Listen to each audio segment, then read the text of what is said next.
That belongs in a museum. He could actually play that and go ahead and clear off the Kodo, but that just makes it even more likely for the Ragnaros to hit the Sylvanas. Yeah, I think he just wants to do everything he can to try to avoid that Ragnaros getting stolen. All right, where's it going to go? Oh, it did hit the Sylvanas. All right, 25%. Okay. All right. Yeah, that's pretty good for Handsomeguy. Foot a little bit disappointed, obviously. He's still got a way to handle the Ragnaros, so no big deal. What he's needed up until this point. Can we just take a second and think about how awkward it is to talk about Foot's hand? That's just really weird. Oh, goodness. I don't know, for some sort of like abnormal growth going on. Here. But Foot there you go, Doa. may want to think. See, normally I'm not an advocate for pro gamer name changes because I think it's confusing. You know, you confuse your fan base and all that. But in Foot's case, well, maybe it's not. Maybe after this, if the game goes well, maybe not. If he messes up entirely and makes huge misplays, maybe he'll want to change his name. Maybe. But at this point, doesn't look like that's going to be the case. Handsomeguy still behind on board. Varian Rin coming down. Still no Twisting Nether in Foot's hand, meaning this Varian might actually... Ooh. Oh, that... But from you, I have learned patience, tolerance, and faith. That's some great board presence. Okay, hey, this is not bad. The armies of Stormwind actually looking pretty good today. That was phenomenal. Handsomeguy can clear the board fully now. No kidding, and he can also buff this Frothing Berserker pretty nicely. Cult Apothecary is an option for some healing.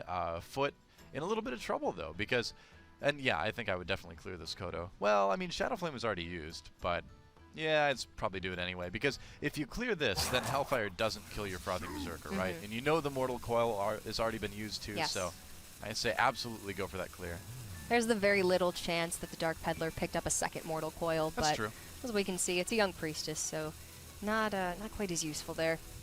Handsomeguy really taking his time and decides to go ahead and trade. I like that. I think that's probably the best choice there. The other thing to consider is that it does put Frothing on the board. Yeah, even Reno Jackson putting Foot's health back at 30. Yeah. Just doesn't seem like it's going to be enough to be able to swing the game because Handsomeguy still has such a dominant board position. Oh, nice execute, too. That's going to pair really nicely with possibly the Ravaging Ghoul for Handsomeguy. You know, one of the interesting things, and, you know, I know Admirable was talking a little bit about this yesterday, too, was that if you get a Frothing Berserker down on your board the turn before you think they're going to play Reno or they have a chance to play Reno, but to preserve it, you must be willing to fight. Then it makes it really tough, because even if they do play Reno, you have a turn to get a massive Frothing Berserker and take all that health right back off of them. So Handsomeguy kind of put himself in that position because of Varian Rin. And Handsomeguy choosing to just play the Bloodhoof Breaks and take out the Bloodhoof and play Ragnaros, I mean, then you might hit their Sylvanas. Ooh, doesn't get it. Oh, dear. Yeah, and that is going to be about it. He could faceless the Sylvanas and then play Power Overwhelming on the Sylvanas. And then steal Varian and then still lose. But yeah, he would still lose. That's about as crafty as it gets. He could. I mean, that's not a bad idea. No, either way, he's staring down lethal, but at this point, he's just thinking, what is my absolute best chance? If all the stars align, if all the RNG goes my way, what is the best possible chance for me to somehow pull out this game? Unfortunately, it's just not possible.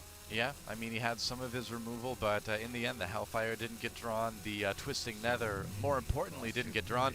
And it looks like Handsomeguy making a little bit of a comeback in this game. And there it is. So we are all tied up. Handsomeguy getting the win in game 2 with that Warrior.